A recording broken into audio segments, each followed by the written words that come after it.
जय हिंद। स्वागत है आप सभी का हमारे YouTube channel Gaurav Kumar math पर। आपका जो मैथ का सिलेबस है ये पूरा कंप्लीट हो गया है और आज से आपका मॉक टेस्ट सीरीज स्टार्ट होगा। आज से आपका मॉक टेस्ट सीरीज स्टार्ट होगा। मॉक टेस्ट सीरीज स्टार्ट होगा और इसमें हम मिक्स्ड क्वेश्चन करेंगे और जितना भी क्वेश्चन इसमें करवाया जाएगा उसको सॉल्व करने के लिए आपको 30 से 35 सेकंड का टाइम दिया जाएगा। ठीक, पहले आप लोग उसको सॉल्व करने का प्रयास करोगे और उसके बाद उस क्वेश्चन को सॉल्व करवाया जाएगा। और अभी तक जिन लोगों का सिलेबस कंप्लीट नहीं हुआ है वह लोग सबसे पहले जाकर अपने सिलेबस को कंप्लीट करो, क्योंकि आपका जो मैथ की प्लेलिस्ट बनी हुई है और उसका लिंक जो है वह डिस्क्रिप्शन में भी दे दिया जाएगा, या फिर आप लोग जो चैनल का जो प्लेलिस्ट सेक्शन है वहां से जाकर आप लोग अपने सिलेबस को कंप्लीट कर सकते हो।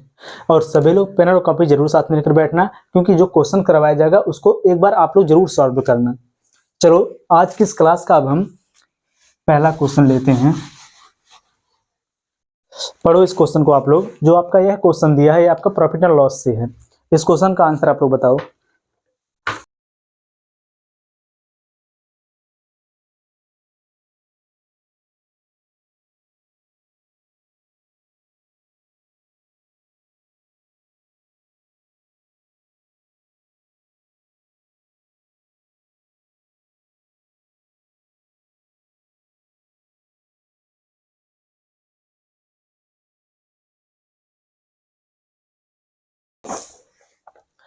चलो देखो, अब जो यह क्वेश्चन दिया है, क्वेश्चन में बोला है कि एक वस्तु 8800 रुपए में बेची गई जो उसके क्रय मूल्य का 5/7 है और हानि प्रतिशत आपको बताना है। यहाँ पर आपको क्या बताना है, इसका हानि प्रतिशत क्या होगा।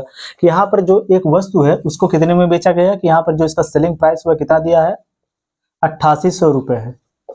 और जो यह 8800 रुपए है किसके बराबर है, इसके कॉस्ट प्राइस के 5/7 के बराबर है। कि देखो ध्यान से कि यहाँ पर इसको हम यह कर सकते हैं कि जो इसका एसपी है, यही ने बोला है कि एक वस्तु 8800 रुपए में बेचा गया जो क्रय मूल्य के 5/7 के बराबर है। इसका मतलब जो इसका यह एसपी है यह बराबर किसके, इसके सीपी के 5/7 के। ठीक, अब हम जब सीपी को इधर लेके चले आएंगे तो ये आपका हो जाएगा एसपी बटे में क्या हो जाएगा, सीपी। सेलिंग प्राइस बटे में क्या होगा, कॉस्ट प्राइस बराबर कितना हो जाएगा, 5/7। अब देखो दूसरे पेन से, यहाँ पर हमें यह पता चल गया कि जो इसका सेलिंग प्राइस है वह कितना है, 5 है, और जो इसका कॉस्ट प्राइस है वह कितना है, 7 है। और आपको पता है कि अगर आपका कॉस्ट प्राइस ज्यादा रहेगा सेलिंग प्राइस से तो वहां पर आपको क्या मिलेगा, लॉस। तो इन दोनों का डिफरेंस क्या हो जाएगा, क्योंकि बेचा गया कितने में, 5 में, खरीदा गया कितने में, 7 में, तो कितने का यहाँ पर इसको लॉस हुआ, 2 का। और आपको बताना है यहाँ पर इसका लॉस परसेंट क्या होगा। तो यहाँ पर लॉस गुणे में क्या हो जाएगा, 100 बटे में क्या हो जाएगा आपका कॉस्ट प्राइस। देखो आपका प्रॉफिट हो या फिर यहाँ पर लॉस, जब ये आपसे परसेंट पूछता है कि अगर आपका प्रॉफिट या फिर लॉस परसेंट हो तो सबसे पहले उसको लिखते हैं प्रॉफिट एंड लॉस, जो आएगा उसको फिर गुणे में करेंगे हम 100 बटे में किसको हमेशा लिखते हैं हम उसके कॉस्ट प्राइस को, कॉस्ट प्राइस को।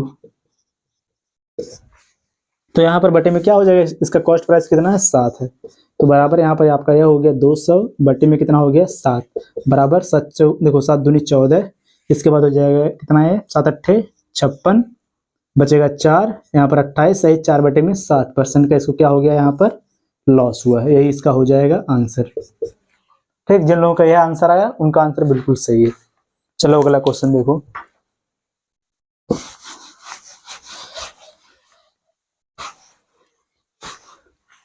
देखो जो आपका यह क्वेश्चन दिया अगला,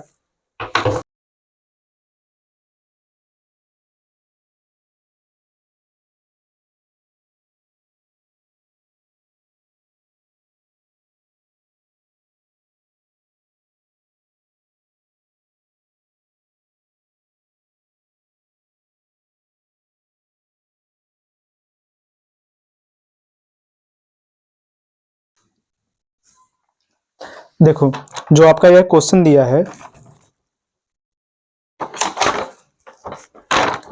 क्वेश्चन देखो बोला है कि 50%, 30% और 20% की 3 क्रमिक छूटों के समतुल्य एकल छूट कितनी होगी। यहाँ पर देखो जो आपका यह टॉपिक, यह जो क्वेश्चन है किस टॉपिक से है, डिस्काउंट से है। देखो बहुत सिंपल, सबसे पहले इसमें कितना बोला है कि 50%, इसको लिखो यहाँ पे, देखो कितना बोला, 50%, 30% और 20% का यहाँ पर इसको क्या मिला, समतुल्य छूट मिल रहा है। तो यहाँ पर आपको बताना है क्या, कि इसका समतुल्य एकल छूट क्या होगा, कि इन तीनों को मिलाकर इसको कितने परसेंट का डिस्काउंट मिला है, यह आपको बताना है। इसको हम दो मेथड से सॉल्व कर सकते हैं। सबसे पहला कि अगर हम यहाँ पर इसके एमपी को अगर मान लें हम 100%, तब भी क्वेश्चन सॉल्व होगा, या फिर यहाँ पर आप इसके सक्सेसिव रूल को भी लगा सकते हो। देखो सबसे पहले इसको हम पहले वाले मेथड से सॉल्व करेंगे। देखो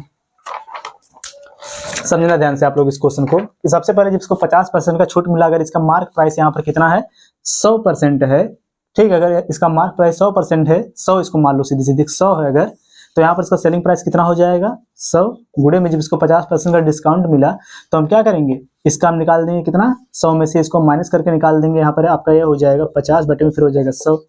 फिर जब इसको 30% का डिस्काउंट मिला, इसका मतलब इसका सेलिंग प्राइस कितना रहा होगा, 100 में से 30 को जब माइनस करेंगे तो कितना आ जाएगा 70।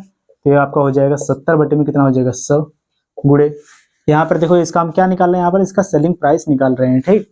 अब देखो फिर देखो जितना उसका सेलिंग प्राइस हो गया, अब फिर उस पर इसको कितना 20% का छूट मिल गया। जब 20% का छूट मिला तो टोटल वह कितना हो गया होगा 80%, 80 बटे में कितना हो गया 100। अब इसको कर दो आप लोग सॉल्व, बराबर कितना होगा, देखो सबसे पहले 100 से 100 हो गया कैंसिल, एक जीरो यहाँ से कैंसिल, एक जीरो यहाँ से कैंसिल, फिर इसके बाद यहाँ से एक जीरो यह भी कैंसिल हो गया। देखो यह हो गया 5 का नाम 5, 5 दूनी 10, 2 का नाम 2, 2 चौको 8, 7 चौक कितना हो गया यहाँ पर 28। अगर इसका मार्क प्राइस 100 है तो इसका जो सेलिंग प्राइस हुआ कितना आ गया यहाँ पर 28, कि 28% के हिसाब से इसने इसको बेचा। तो यहाँ पर इसको देखो इसको डिस्काउंट टोटल कितना मिल गया, तो यहाँ पर इसका डिस्काउंट हो जाएगा एमपी माइनस क्या हो जाएगा एसपी, बराबर यहाँ पर कितना आ जाएगा 100 में से जब हम 28 को माइनस करेंगे तो बराबर यहाँ पर कितना आ जाएगा 72%। यही इसका हो जाएगा आंसर। टोटल डिस्काउंट इसको कितने का मिल गया 72% का। अब देखो इसका जो दूसरा मेथड है वह क्या है, सक्सेसिव रूल हम यहाँ पर लगाएंगे। कौन सा मेथड, सक्सेसिव रूल हम यहाँ पर लगाएंगे। और सक्सेसिव रूल आपको पता हुआ क्या होता है आपका, कि x प्लस में y माइनस एक्स वाई बटे में क्या होता है यहाँ पर 100, बाद में लगा देंगे हम क्या यहाँ पर परसेंटेज।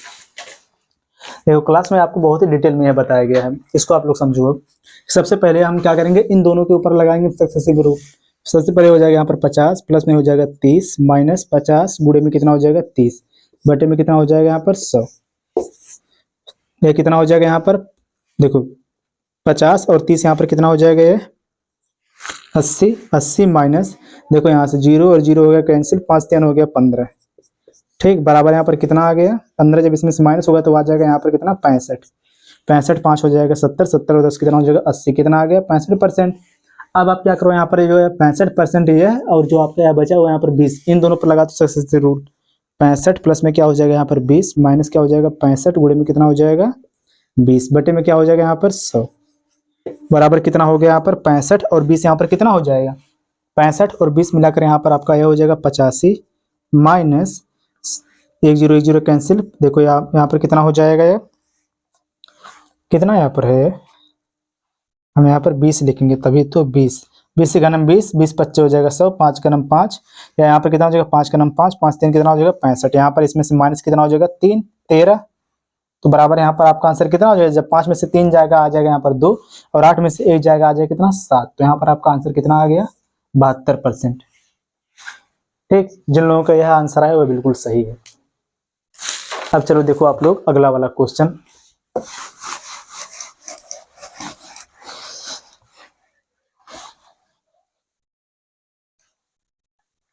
देखो जो आपका यह क्वेश्चन दिया है,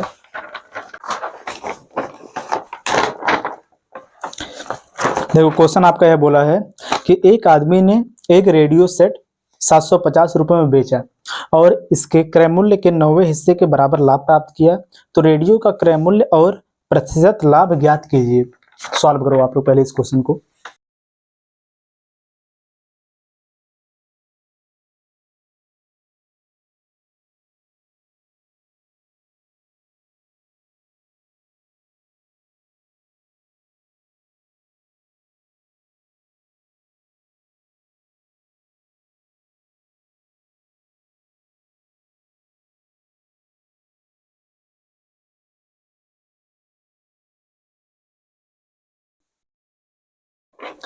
चलो देखो आप लोग इस क्वेश्चन को, क्वेश्चन जो दिया है कि एक आदमी ने एक रेडियो सेट 750 रुपए में बेचा।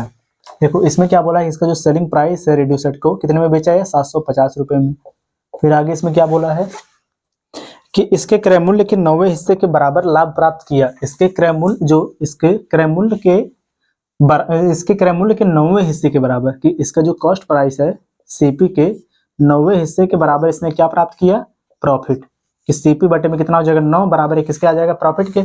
अगर हम पी को इधर लेके चले आए कि अगर यहाँ पर देखो इसको लिख दें हम, पी बटे में कितना हो जाएगा 1, पी को अगर हम यहाँ पर लेके चले आए तो ये कितना हो जाएगा, ये देखो आपका हो जाएगा सीपी बटे में क्या हो जाएगा पी, कॉस्ट प्राइस बटे में इसका प्रॉफिट, यह बराबर हो जाएगा 9, यहाँ पर आ जाएगा 9 बटे में कितना हो जाएगा 1। इस प्रकार से देखो यहाँ पर जो इसका कॉस्ट प्राइस वह कितना आ गया 9 और इसका जो प्रॉफिट है वह कितना आ गया 1। जब हमें इसका कॉस्ट प्राइस और प्रॉफिट पता है तो यहाँ पर हम निकाल सकते हैं कि इसका जो सेलिंग प्राइस है वह कितना है। सेलिंग प्राइस कितना हो जाएगा 9 और 1 कितना हो जाएगा 10। इसका सेलिंग प्राइस भी हमें पता चल गया और हमें यहाँ पर बताना क्या है इसका कॉस्ट प्राइस कितना होगा। जब कॉस्ट प्राइस 9 है तो देखो ध्यान से, जब 10 बराबर है 750 रुपए के, जब 10 बराबर है 750 रुपए के तो यहाँ पर 9 बराबर कितने के हो जाएगा 750 बटे में कितना हो जाएगा 10 गुणे में कितना हो जाएगा यहाँ पर 9 बराबर कितना हो गया, 0 से 0 हो गया कैंसिल, 9 पचे 45 के 5 हासिल है कितना 4, 9 सत्ते 63 और 4 कितना हो जाएगा 67, 675 रुपये। इसका क्या आ गया यहाँ पर कॉस्ट प्राइस। अब देखो इसमें हमें और क्या बताना है कि इसका प्रॉफिट परसेंट क्या होगा। प्रॉफिट परसेंट निकालने के लिए हमें एक्चुअल वैल्यू की जरूरत नहीं। जब भी आपको परसेंटेज में कोई किसी भी क्वेश्चन का अगर आंसर करना हो परसेंटेज में तो वहां पर आपको एक्चुअल वैल्यू की जरूरत नहीं होती है। तो सीधे सीधे देखो इसका प्रॉफिट यहाँ पर कितना है 1 गुणे में हो जाएगा 100 बटे में किसको लिखते हैं हमेशा इसके कॉस्ट प्राइस को। कॉस्ट प्राइस इसका कितना है यहाँ पर 9।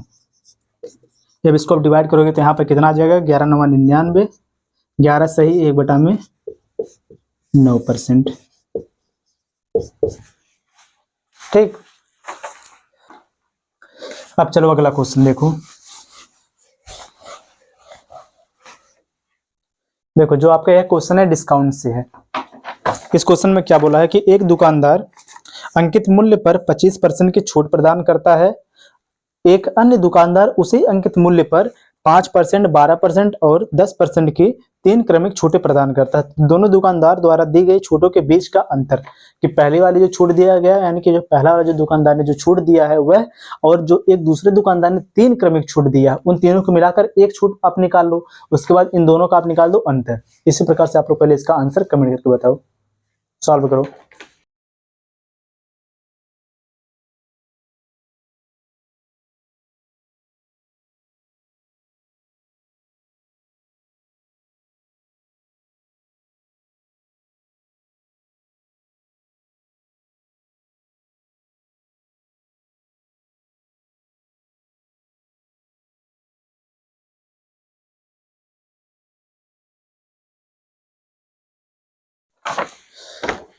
चलो देखो इस क्वेश्चन में थोड़ा सा हिंट दे दिया जा रहा है, इसको फिर आप लोग बताना। सबसे पहले इसमें बोला कि एक दुकानदार अंकित मूल्य पर अगर 25% की छूट देता, देखो पहला वाला जो छूट इसका डिस्काउंट हुआ कितना है 25%। ठीक, दूसरा वाला जो दुकानदार है उसी वस्तु पर या फिर उसी अंकित मूल्य पर 5%, सबसे पहले कितना दे रहा है इस पर 5%, इसके बाद कितना दे रहा है यहाँ पर 12% और फिर इसके बाद कितना यहाँ पर 10% की छूट दिया। तो सबसे पहले आप इन तीनों को मिलाकर एक समतुल्य जो बट्टा है, जो समतुल्य जो छूट है वह निकाल लो। इन दोनों पर लगाओ सबसे पहले सक्सेसिव रूल, 5 प्लस में कितना हो जाएगा 12 माइनस 5 गुणे में कितना यहाँ पर हो जाएगा 12 बटे में कितना हो जाएगा यहाँ पर 100 बराबर कितना हो जाएगा 7 5 कितना हो जाएगा 12, 7 5 12 नहीं 12 और 5 कितना हो जाएगा यहाँ पर 17। इसके बाद यहाँ पर यह हो जाएगा माइनस, देखो 12 5 कितना हो जाएगा 60, 60 से एक 0 0 कैंसिल, यहाँ पर कितना आ जाएगा 0.6। ठीक, इसको आप इसमें जब माइनस करोगे तो कितना आ जाएगा यहाँ पर 10.4 और यहाँ पर कितना हो जाएगा 16%। फिर देखो आगे 16.4 प्लस कितना हो जाएगा यहाँ पर 10 माइनस 16.4 गुणे में 10 बटे में कितना हो जाएगा यहाँ पर 100 बराबर देखो कितना आ गया यहाँ पर, फिर 1 0 0 कैंसिल, 1 अंक के बाद यहाँ पर लग जाएगा तो यहाँ पर कितना हो गया 10 इसमें ऐड हो गया हो जाएगा 26.4, यहाँ पर हो जाएगा माइनस 1.64 बराबर कितना हो जाएगा यहाँ पर लग जाएगा 0, देखो 0 नहीं होगा यहाँ पर, जब देखो कुछ नहीं है तो इसके बाद यहाँ पर हो गया 0 1 जब यहाँ पर 10 में से 4 जगह आ जाएगा 6, इसके बाद बचा यहाँ पर 3, यहाँ पर 1 जब आ जाएगा हो जाएगा 13 में से यहाँ पर 6 जाएगा यहाँ पर कितना हो जाएगा 7, लगेगा दशमलव, यहाँ पर 5 हुआ, 5 में से जाएगा, यहाँ पर हो जाएगा 24, 24 यहाँ पर बटे में 24 के बाद यहाँ पर कितना हो जाएगा 2। ठीक, इतना परसेंट ये हो गया। अब आपको क्या करना, इन दोनों को लेना, आपको डिफरेंस।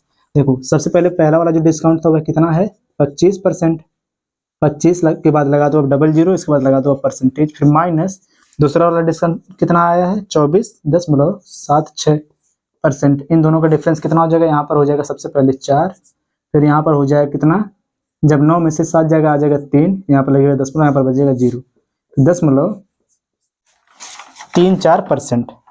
क्या हो जाएगा इसका आंसर 0.34।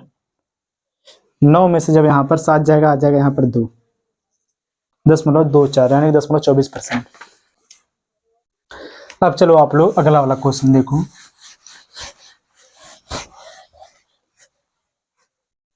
देखो जो आपका यह क्वेश्चन है ये मेंसुरेशन से है।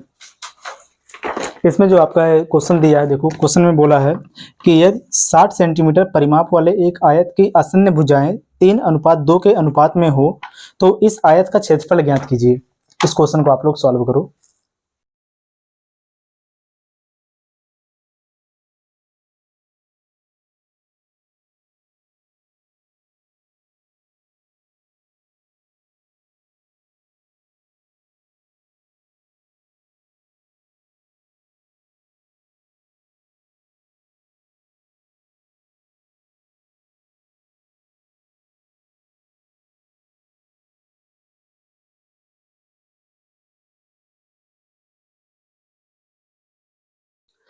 चलो देखो अब इस क्वेश्चन को, क्वेश्चन में दिया है क्या कि यदि 60 सेंटीमीटर परिमाप वाले एक आयत का जो आसन्न भुजाओं का अनुपात वह दिया कितना 3:2 है। ठीक, 3:2, तो इसको आप ये भी लिख सकते हो यहाँ पर 3x और दूसरा कितना है 2x। ठीक, यह इनकी भुजाओं का अनुपात है कि जो इनका साइड्स का रेशियो दिया है और इनका जो पेरीमीटर है वह भी दिया, पेरीमीटर बराबर कितना है 60 सेंटीमीटर है। तो यहाँ पर देखो जब इसका पेरीमीटर दिया है तो आपको पता है कि जो रेक्टेंगल आयत का जो आपका पेरीमीटर होता है वह क्या होता है 2 और यहाँ पर 2 और यहाँ पर आपका हो जाएगा लंबाई प्लस में क्या हो जाएगा आपका चौड़ाई।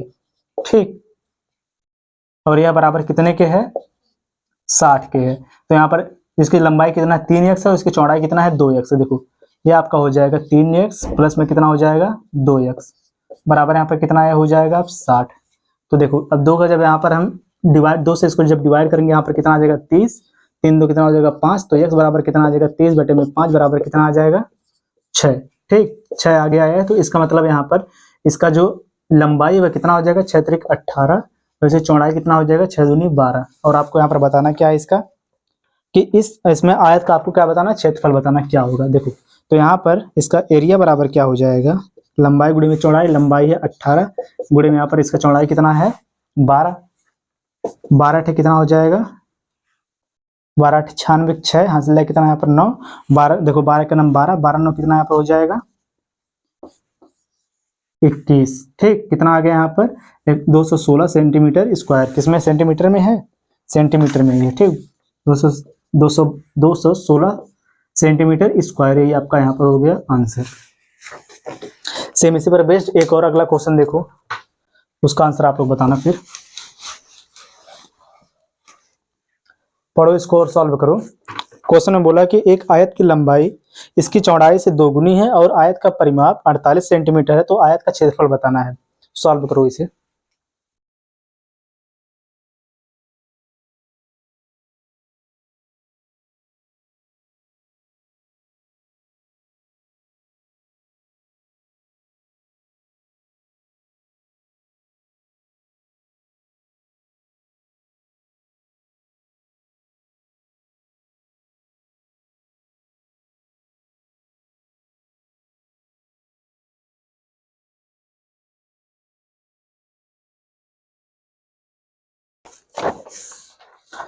चलो देखो अब इस क्वेश्चन को, क्वेश्चन में बोला है कि एक आयत की लंबाई इसकी चौड़ाई से 2 गुनी है। अगर देखो यहाँ पर यह देखो लंबाई हो गई इसकी चौड़ाई, इसकी जो लंबाई है वह इसकी चौड़ाई से 2 गुनी है। अगर यहाँ पर इसकी लंबाई x है तो इसकी चौड़ाई क्या हो जाएगा यहाँ पर 2x हो जाएगा।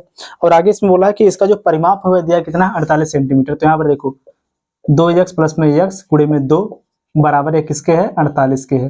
तो यहाँ पर देखो 3x बराबर कितना हो जाएगा, 2 1 2, 2 दूना 4, 2 2 चौको 8, कितना हो जाएगा यहाँ पर 24। ठीक, इसके बाद यहाँ पर x बराबर कितना हो जाएगा 3, देखो 3 8 24, 8, या इसका मान कितना आ गया 8। तो यहाँ पर यह कितना हो जाएगा, इसकी लंबाई 8 दूनी 16, और इसकी चौड़ाई कितना हो जाएगा यहाँ पर 8। आपको क्या बताना है, इसका एरिया क्या होगा। तो यहाँ पर देखो ये कितना हो गया 16 गुणे में कितना हो जाएगा 8, 16 8 128, ये इसका क्या आ गया यहाँ पर एरिया, सेंटीमीटर स्क्वायर। किसमें है, सेंटीमीटर में ना, सेंटीमीटर स्क्वायर सही है। ठीक, अब चलो अगला क्वेश्चन देखो।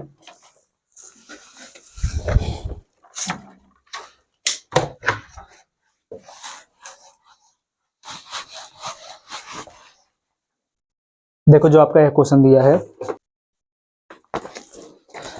क्वेश्चन में आपके देखो इस क्वेश्चन में बोला क्या कि संख्या, देखो संख्याओं a और b और c और d के औसत क्रम से 9, देखो 9 6 और 24 है। a और d का औसत ज्ञात कीजिए। देखो ये जो आपका क्वेश्चन है ये आपका रेशियो प्रोपोर्शन से है, इसका आंसर आप लोग बताओ।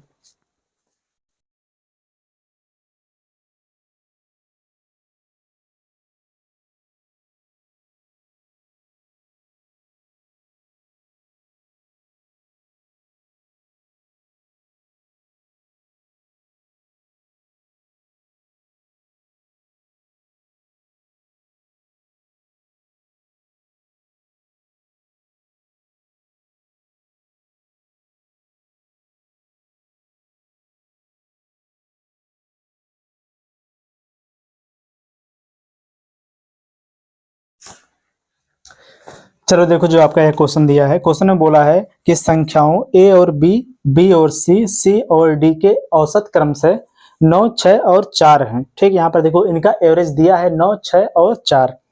a और d का औसत ज्ञात कीजिए। सबसे पहले समझो ध्यान से, जब इनका औसत दिया, आप इतना केवल समझो जिसमें दो संख्याओं का औसत जो दिया है कि अगर a प्लस में b, इनका औसत कितना दिया है, इनका औसत है 9। जब a प्लस बी बराबर अगर 9 है, कि यहाँ पर a और b का जो औसत अगर 9 है, तो अगर इसमें हम 2 का गुणा कर देंगे तो यहाँ पर क्या आ जाएगा, इन दोनों का जोड़ आ जाएगा। कितना हो जाएगा, 9 गुणे में 2 बराबर कितना आ जाएगा, 9 दूनी 18। क्या अगर हम a और b दोनों को जब ऐड कर देंगे तो कितना आ जाएगा, 18 के बराबर हो जाएगा। क्योंकि यहाँ पर इन दोनों का जो औसत है वह दिया है कि देखो इस प्रकार से कि एक संख्या a है और दूसरी संख्या b है, इन दोनों का औसत कितना करेंगे, बटे में 2 हो जाएगा, तो बराबर एक कितना दिया है, 9 दिया है। तो यहाँ पर इन दोनों का अगर हम केवल सम लेना चाहें कि a और b का जोड़, तो यहाँ पर a प्लस में b बराबर कितना हो जाएगा, 2 का यहाँ पर इंटू हो जाएगा, 9 दूनी कितना हो जाएगा 18, यही ना। सेम इसी प्रकार से आगे वाला जो दिया है इसमें, इसके बाद जो बोला कि b और c, यानी कि जो b और c का जो औसत है वह कितना दिया है, 6। जब 6 इनका औसत दिया तो जब इसमें हम 2 का गुणा करेंगे तो b और c का जोड़ हमें पता चल जाएगा कितना हो जाएगा, 6 2, देखो 6 दूनी कितना हो जाएगा 12। इसके बाद c और d इसमें दिया है, c और d बराबर कितना है, 4 है इनका औसत। तो इनके औसत में जब हम 2 का गुणा करेंगे तो इन दोनों का सम हमें पता चल जाएगा कितना हो जाएगा, 4 दूनी 8। अब देखो अगर हम इन जो यहाँ पर तीनों इक्वेशन हमको मिला है, अगर इन सबको अगर हम ऐड कर दें तो यहाँ पर देखो, यहाँ पर a है और यहाँ पर b और b है जगह 2b, c और c है जगह 2c, और बचेगा अकेले d। इसको हम यहाँ पर लिख सकते हैं कि a प्लस में, यहाँ से देखो अगर 2 को कॉमन ले लें, इसमें से हो जाएगा 2 कॉमन, तो यहाँ पर ये हो जाएगा b प्लस में क्या हो जाएगा c। ठीक, प्लस में क्या बचेगा यहाँ पर d बराबर, यहाँ पर कितना हो जाएगा, देखो 12 और 8 हो जाएगा 20, 20 और यहाँ पर 18, 20 और 18 कितना यहाँ पर हो जाएगा 38। देखो ध्यान से, अब यहाँ पर अगर आपको बताना यहाँ पर क्या है, a प्लस में d बटे में क्या है 2, यही आपको बताना है कि इनका रेशियो, दोनों संख्या a और d का जब रेशियो बताना है, यानी कि हो जाएगा a प्लस में b बटे में हो जाएगा 2। देखो ध्यान से, यहाँ पर हमें क्या बताना है, a और d, हमें यहाँ पर ऐसा कुछ करें कि जिससे यहाँ पर b और c हट जाए। यहाँ पर b और c का मान कितना दिया है, b और c का जो मान हुआ कितना है 12 है, तो 12 को यहाँ पर हम रख देंगे, यह हो जाएगा आपका a प्लस में b प्लस 2 गुणे में कितना यहाँ पर हो जाएगा 12, बराबर कितना हो जाएगा 28, 38 जो दिया है, a प्लस में d बराबर 12 दूनी 24, तो यानी क्या हो जाएगा 38 माइनस कितना हो जाएगा 24, बराबर जब 24 इसमें से माइनस होगा तो बराबर आपका कितना आ जाएगा 4, इसमें से 4 जगह आ जाएगा यहाँ पर 4, यहाँ पर कितना हो जाएगा 1। तो यहाँ पर a, देखो a प्लस में d बराबर कितना आ गया 14, लेकिन आपको बताना क्या, इनका औसत, तो बटे में हो जाएगा 2, तो बराबर कितना यहाँ पर हो जाएगा 7, 7 यही आपका हो जाएगा आंसर। जिन लोगों का आंसर 7 आया उनका आंसर बिल्कुल सही। सेम इसी पर बेस्ड अगला वाला क्वेश्चन देखो। देखो जो यह क्वेश्चन दिया है, क्वेश्चन में बोला कि 10 पुस्तकों का औसत 150, देखो 10 पुस्तकों का औसत मूल्य 150 रुपए है, जबकि इन पुस्तकों में 8 पुस्तकों का औसत मूल्य 135 रुपए है। शेष 2 पुस्तकों में से यदि एक पुस्तक का मूल्य दूसरे पुस्तक के मूल्य से 40% अधिक है, तो इन दोनों में से अधिक महंगी पुस्तक का मूल्य कितना होगा? सॉल्व करो इसे।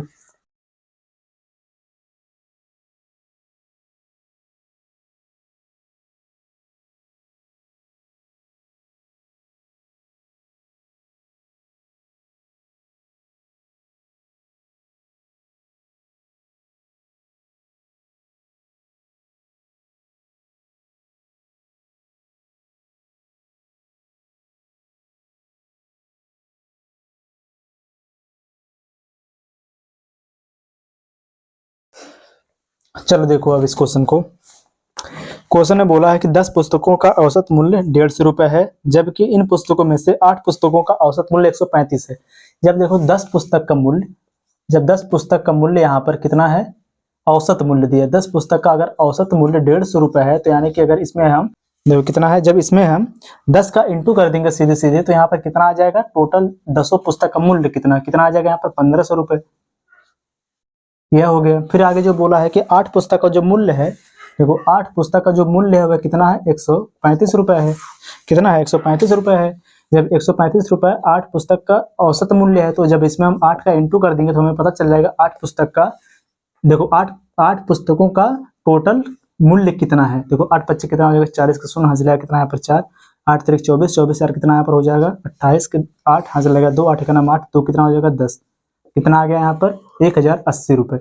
तो यहाँ पर अगर हम देखो यह 10 पुस्तक और ये 8 पुस्तक, अभी भी 2 पुस्तक बचा हुआ है, अभी भी 2 पुस्तक बचा, तो यहाँ पर देखो दोनों पुस्तकों का जो मूल्य है वह कितना आ गया, इन दोनों को जब आपस में से माइनस कर देंगे तो बचेगा यहाँ पर 0, यहाँ पर हो जाएगा 2, इसके बाद यहाँ पर कितना बचा है 4, 4 में 4 यहाँ पर हो जाएगा 4, ठीक, यहाँ पर कितना हो जाएगा 4, यही आपका देखो हो गया 2 पुस्तक का योग, कि 2 पुस्तक का मूल्य कितना है 420 रुपए है।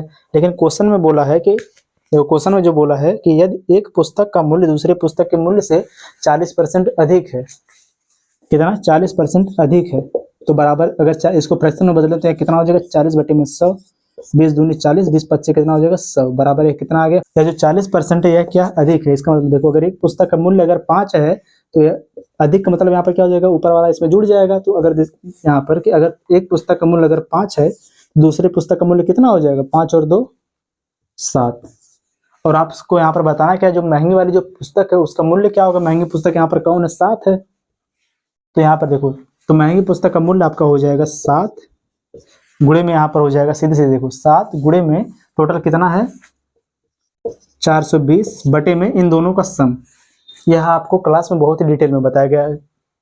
देखो वो क्लास में 7 गुणे में 420 बटे में कितना हो जाएगा 7, और देखो 7 5 कितना हो जाएगा यहाँ पर 12, बराबर देखो अब यहाँ पर कितना हो जाएगा, देखो 12 से इसको डिवाइड करो, सबसे पहले इसको 2 से डिवाइड करो, देखो यहाँ 6 से, यहाँ पर देखो ये जो 6 दूनी 12 और आपका ये हो जाएगा 7 6 कितना हो जाएगा 42, 2 का नाम 2, यहाँ पर कितना हो जाएगा 35 दूना हो जाएगा 70। इसके बाद देखो यहाँ पर कितना, इस प्रकार से सीधे सीधे आप भी कर सकते हैं, 7 कितना हो जाता है यहाँ पर 49, के बाद लग जाएगा 0 बटे में हो जाएगा 2, बराबर 2 दूना 4 कितना हो जाएगा 2 चौको 8, 2 25 10, कितना आ गया आपका आंसर 245 रुपए। और अगर आपको यहाँ पर बताना होता कि सस्ती वाली पुस्तक तो यह है 5, सस्ती पुस्तक यहाँ पर कितना हो जाता है 5 गुणे में आपका हो जाता है 420 बटे में कितना हो जाता है इन दोनों का सम कितना हो जाएगा 7 और 5 कितना हो जाएगा 12। इसको सॉल्व करोगे आप तो जो सस्ती वाली पुस्तक है उसका मूल्य पता चल जाएगा। चलो अब अगला क्वेश्चन देखो।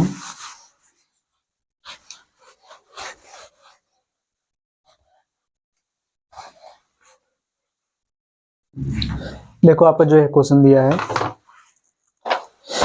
क्वेश्चन में बोला है कि राकेश अपनी मासिक आय का 10% घरेलू व्यय पर, 20% पुस्तकों पर, 25% कपड़ों पर खर्च करता है और शेष की बचत करता है। गिनती करते समय उसे पता चलता है कि अंततः उसे 16,083 रुपए की बचत हुई। उसकी मासिक आय ज्ञात कीजिए। जो आपका यह क्वेश्चन है परसेंटेज से है, इसको आप लोग सॉल्व करो।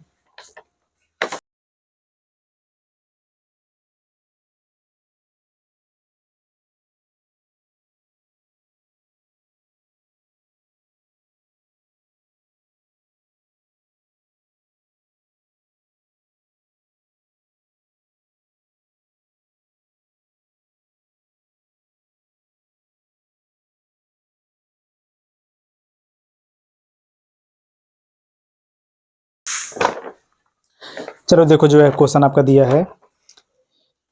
क्वेश्चन में बोला है कि राकेश अपनी मासिक आय का 10% घरेलू व्यय पर, 20% पुस्तकों पर और 25% कपड़ों पर। देखो 10% सबसे पहले 10% घरेलू व्यय पर प्लस 20% कपड़ों पर, और आगे बोल देखो 20% पुस्तकों पर और 25% कपड़े पर क्या करता है, खर्च करता है। तो इन सबको जब हम ऐड करेंगे तो हमें पता चल जाएगा टोटल कितना खर्च हुआ। 20 20 40 40 50 50 5 कितना हो जाएगा, 55 55% इसने क्या कर दिया, खर्च कर दिया। अगर इसका जो मासिक आय अगर उसको मान लें 100%, अगर इसमें से जब इसने 55% खर्च कर दिया तो बचत कितने की किया, इसमें से हम माइनस कर देंगे 55% का, तो बराबर कितना आ जाएगा, फिर 55 में जब इसमें से माइनस करेंगे आ जाएगा यहाँ पर कितना, 45%। या 45% का इसको क्या हुआ है, बचत, और ये इसका क्या था, खर्च, टोटल खर्च। और जो इसका बचत है वह दिया है, तो इसमें देखो जो 45% है यह बराबर किसके हो जाएगा, कितना दिया है, इसका जो बचत है वह है 16,083 रुपये।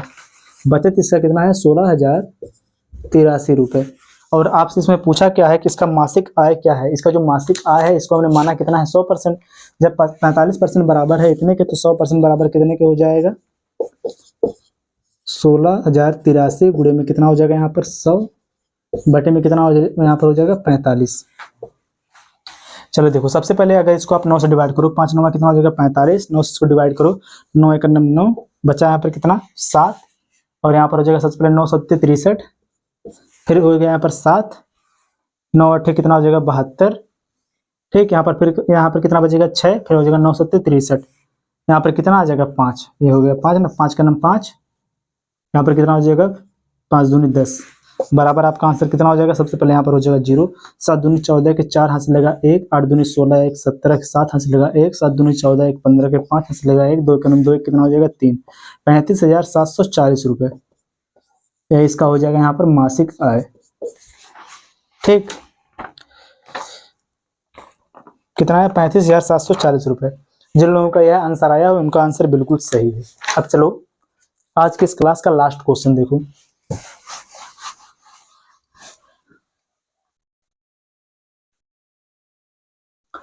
पढ़ो इस क्वेश्चन को।